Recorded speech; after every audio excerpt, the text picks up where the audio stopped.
The story starts on a Friday evening, September 16th, 2022. Daniel Parker had just finished a long haul from Denver to Chicago, and all he wanted was to spend some quality time with his daughter, Jessica. When he heard about a community fair being held just 10 miles from their home in a small town in Nebraska, he thought it would be the perfect opportunity to unwind. Jessica, who loved anything related to clowns, was ecstatic at the idea. The fair was being held at Cloverfield Park, an area that always felt welcoming, full of familiar faces. The moment they arrived, Jessica spotted a clown, dressed in a bright yellow and red costume, complete with oversized shoes, a squeaky red nose, and a smile painted on with stark, jagged lines. The clown introduced himself as Bingo with a deep, theatrical bow, giving Jessica a balloon animal shaped like a poodle. Daniel watched with cautious eyes, his protective instinct kicking in immediately as he noticed something unsettling in Bingo's gaze. Bingo seemed to linger around Jessica for longer than necessary, his eyes locking on her with an intensity that Daniel couldn't quite shake. The fair was packed. Families wandered between food stalls, laughter echoed from the spinning rides, and children ran through the crowds with sticky cotton candy fingers. For a moment, Daniel convinced himself it was all in his head. Bingo was just an over-enthusiastic clown, trying to make kids smile. He didn't want to spoil the fun, especially not for Jessica, who had been grinning from ear to ear the entire evening. It wasn't until later that night, after they had returned home, that Daniel's unease came creeping back. He was in the kitchen, washing the fair's remnants from his hands when he heard it. A faint, high-pitched squeak, almost like a toy being squeezed. He froze, his heart pounding as he strained to hear. The sound came again, closer this time, almost as if it was just outside the window. Daniel slowly moved to the blinds, peeling them back just enough to peek outside. The yard was empty, lit only by the dim glow of the streetlight. He shook his head, trying to dismiss the sense of paranoia. Maybe it was just the neighbor's dog, or even his imagination playing tricks on him after a long day. The next morning, Jessica ran up to him with a balloon in her hand. "Look, Daddy, Bingo gave me a special balloon," she said, her face glowing with excitement. Daniel's stomach turned as he looked closer. The balloon was blue, with jagged red handwriting scrawled across it. "See you soon?" The words sent a chill down his spine, but he tried not to show his fear. He didn't want to scare Jessica, so he smiled and took the balloon from her, telling her to go watch cartoons while he thought it over. He tried to rationalize it. Maybe it was just some sort of joke, something harmless. But deep down, he knew something was wrong. That night, Daniel couldn't sleep. He lay in bed, staring at the ceiling, when suddenly, he heard footsteps. Soft, deliberate footsteps crunching on the gravel of their driveway. He sat up, his pulse quickening. Without a second thought, he grabbed the pocket knife he always kept on his nightstand and made his way to the front door. He stepped outside, the cold night air biting at his skin. The yard was empty, but as he scanned the porch, his eyes caught something that made his blood run cold. Another balloon, this time tied to the railing of the porch. The words, "See you soon," were there again, glistening under the moonlight. Daniel's hands shook as he untied the balloon and looked around, seeing nothing but the shadows cast by the trees. The next morning, Daniel went straight to his security cameras. He rewound the footage to the previous night and watched, his heart pounding in his chest. At 2:43 a.m., a figure appeared. A clown in the same bright yellow and red costume, his face turned up towards Jessica's window. Bingo. He stood there for hours, motionless, just staring. Daniel's stomach twisted, bile rising in his throat. He called the police, but they said there wasn't much they could do. No laws had been broken, and they couldn't identify the man behind the makeup. Determined not to take any chances, Daniel decided he would stay up that night, keeping watch over Jessica. He moved a chair into the hallway outside her bedroom, knife in hand, his eyes fixed on her door. Hours ticked by. the house silent except for the occasional creak of the floorboards. Then, at around 3 a.m., Daniel heard it. A window sliding open, the soft thud of feet landing on the carpet. He rushed into Jessica's room, his heart pounding so loudly he could barely hear himself think. But it was too late. The room was empty, the curtains fluttering from the open window. Jessica was gone. Daniel's screams echoed through the house as he ran outside, searching desperately. He knew who had taken her. He checked the security footage again, and his fears were confirmed. Bingo had climbed through Jessica's window, his grotesque painted face staring blankly at the camera as he carried her out into the night. The police arrived quickly, launching a full investigation. Hours turned into a day, and Daniel was beside himself with fear, his mind racing with possibilities of where his little girl could be. They dug into Bingo's background, and what they found was even more chilling. There was no record of a clown named Bingo ever being hired for the fair. The costume he wore didn't belong to any of the performers. It seemed like he had just shown up, slipping into the fair unnoticed. It wasn't until the next day that they got a break. A witness came forward, claiming they had seen a clown leading a small child into the woods on the outskirts of town, near an old cabin. Daniel joined the search team, his hands shaking as they combed through the dense trees. His heart skipped a beat when he heard it. Jessica's voice, faint but unmistakable.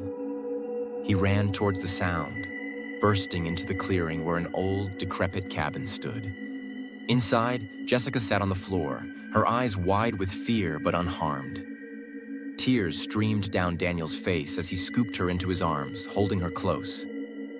He looked around the cabin, his blood running cold as he saw what was inside. A box filled with old clown costumes, each one different, each one stained and worn. Photos were scattered across the floor, pictures of children, each one marked with a red X. And there, among them, was a photo of Jessica, taken just days before. The police arrested the man behind the bingo mask. He was a former performer, fired years ago for inappropriate behavior at children's parties. He had been fixated on Jessica for years, ever since she attended a daycare where he had once performed. Daniel's heart broke as he realized how close this man had been, how he had been watching all along without them ever knowing. Though Jessica was safe, the ordeal left its mark. She no longer smiled at the sight of clowns, and Daniel found himself unable to sleep, haunted by the thought of how easily Bingo had blended in, how he had slipped into their lives unnoticed. The memory of that painted face staring up at Jessica's window would forever be etched into his mind, a reminder of just how thin the line between safety and danger truly was. Story 2. It was late September when the first reports came in. The quiet suburban streets of Southbridge were not used to this kind of disturbance. Every night for almost a week, someone had seen the same unsettling figure. A clown in full makeup and costume, standing silently on corners, staring at the neat rows of homes, not moving. The clown, dubbed Happy Jack by the local kids, appeared always between 10 p.m. and midnight, disappearing before anyone could get close enough to do anything about it. Officer Brian Sullivan, just over a year into his position, was tasked with handling the situation. It wasn't what he imagined police work to be when he joined the force. He had hoped for action, a chance to prove himself, not chasing clowns around suburbia. But the more calls came in, the more Brian realized this wasn't just a prank. This was escalating.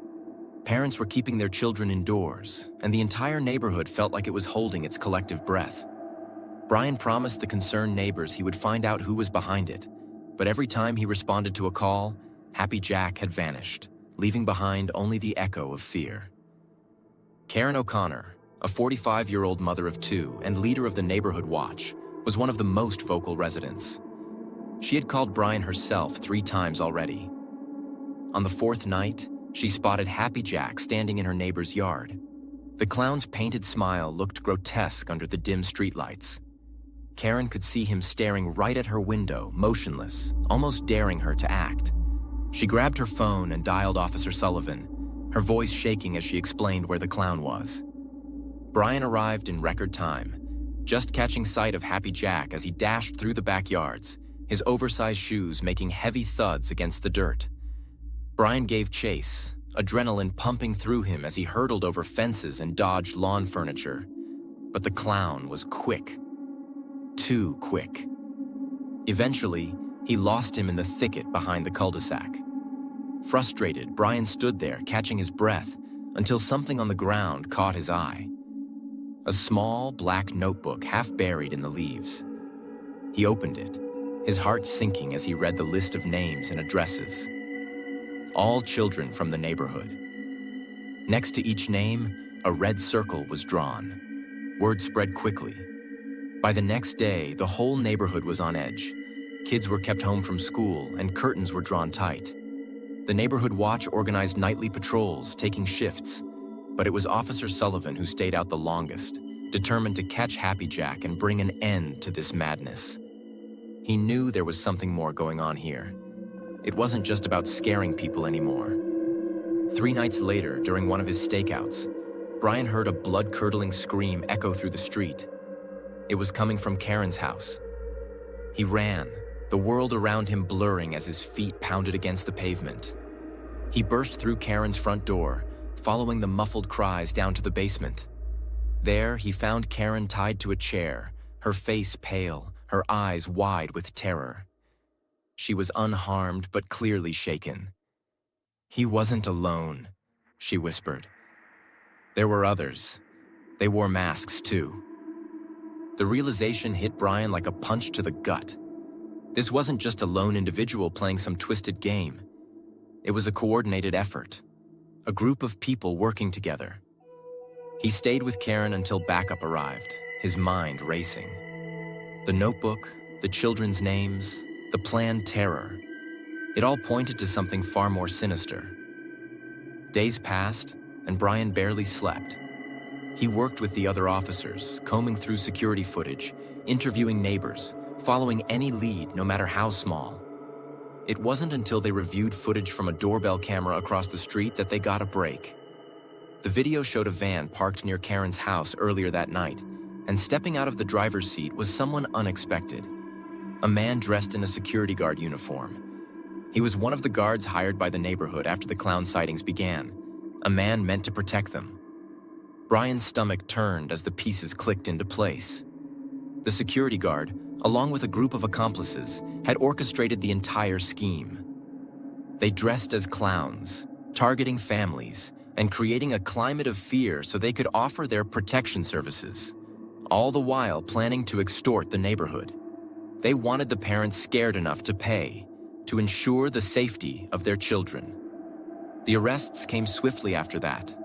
The security guard and 3 other men were taken into custody, charged with conspiracy, attempted extortion, and kidnapping. The neighborhood slowly began to breathe again, though the sense of security they once had was shattered. Karen moved away a few months later, unable to stay in the place that had brought her so much fear. Officer Sullivan, now praised for his dedication, couldn't shake the feeling of unease. As he drove through the quiet streets at night, he sometimes thought he saw a flash of color in the corner of his eye. A hint of red, a painted smile. A reminder that fear, once planted, never truly fades. Story 3. The story begins with Mark Harris, a 28-year-old real estate agent, nervously tugging at his collar as he parked his car in front of an old, dilapidated warehouse. It was early September, a Thursday evening with the sky fading into dusk, and the building stood hulking against the horizon, casting long shadows over the deserted lot. Mark's job was simple: assess the condition of the property and determine its potential for redevelopment. Simple, except for the stories that had been circulating about the place. Local rumors whispered of a clown, a figure named Bubbles who haunted the warehouse, making it his home ever since it had been abandoned years ago. Mark wasn't alone. Steve Daniels, his colleague, had insisted on coming along, scoffing at the idea of clowns and haunted warehouses. "People love a good ghost story," Steve had said earlier, tossing his car keys in the air with a smirk. "A clown? Come on, it's probably just some bored teenagers messing around. Mark wasn't so sure. He had an uneasy feeling about the whole thing, but he appreciated having Steve there for backup, even if he was mocking the whole situation. They entered through the rusted, creaking side door. The air was stale, filled with the scent of mildew and old wood, and the dim light cast eerie shadows along the walls. The place was massive, filled with forgotten crates, broken machinery, and a labyrinth of hallways. As they made their way further in, Mark snapped pictures, documenting the cracked floors, peeling paint, and the intricate network of rusted pipes. Steve, with a flashlight in hand, was in the lead, cracking jokes about hunting ghosts, while Mark tried to stay focused on his task. They had only been there for about 20 minutes when they heard it. A faint, distant noise, almost like chains rattling. Mark paused, his eyes narrowing as he looked down one of the dark corridors. "Did you hear that?" he asked. Steve turned, the beam of his flashlight bobbing with the movement. "Hear what?" "Probably just the wind." He kept moving, brushing off the unsettling noise. But the further they went, the stranger things became. They climbed a stairwell to the top floor, their footsteps echoing through the building. As they reached the top, something bright caught Mark's eye. It was a balloon, red and shiny, tied to an old rusted pipe. Written on the balloon in jagged letters was a message. "Let's play." Mark felt his stomach twist. He called out to Steve, but Steve only laughed, dismissing it as an elaborate prank. "Looks like someone's got a sense of humor, huh?" he said, shaking his head. Steve decided to continue exploring deeper into the building while Mark stayed behind to document the scene. He took a few pictures, his hands trembling slightly as he tried to steady the camera. Suddenly, a blood-curdling scream echoed from somewhere below. Mark's heart jumped into his throat. He dropped his camera, the clatter reverberating through the warehouse as he took off running towards the sound. He reached the lower level, his breath coming in quick, shallow gasps. "Steve?" he called out, his voice echoing back to him. There was no response, only silence. He moved cautiously forward, scanning the area with his flashlight. And then he saw it. A clown doll sitting in the middle of the floor, its painted smile wide and sinister. Mark's blood ran cold. There was no sign of Steve. Panic surged through him. He fumbled for his phone, dialing the police with trembling fingers. "My friend. He's gone. Someone's here. We need help," he stammered, his eyes darting around the shadows that seemed to press closer. The dispatcher assured him that officers were on their way, and Mark wasted no time in getting out of the building, stumbling back to the safety of his car as quickly as his legs would carry him. The police arrived within minutes. They swept through the warehouse, their flashlights cutting through the darkened corridors. It didn't take long for them to find Steve. He was in the basement, tied to a support beam, barely conscious but otherwise unharmed. His face was pale, his eyes wide with fear. He kept muttering the same thing over and over. The clown. He knows this place. He knows every corner. The investigation that followed revealed a chilling truth. The man behind the clown makeup, the one who called himself Bubbles, wasn't just some prankster. He was a former employee of the warehouse, a man who had lost his job when the place shut down years ago. He had never left. The warehouse had become his home, and he had dressed as a clown to scare away anyone who dared enter. In his mind, the warehouse was still his, and he would do whatever it took to protect it. The redevelopment project was the final straw for Bubbles. He had targeted Mark and Steve deliberately, hoping to intimidate them, to make them think twice about moving forward with the plans that would see him evicted from his makeshift sanctuary. And it almost worked. Mark couldn't shake the image of the balloon, the sinister smile on the doll, or the sound of Steve's scream echoing in the dark. The warehouse might have been slated for demolition, but for Mark, it would forever remain a place of nightmares. A place where a man lost everything and clung desperately to the only thing he had left, even if it meant terrorizing others to keep it.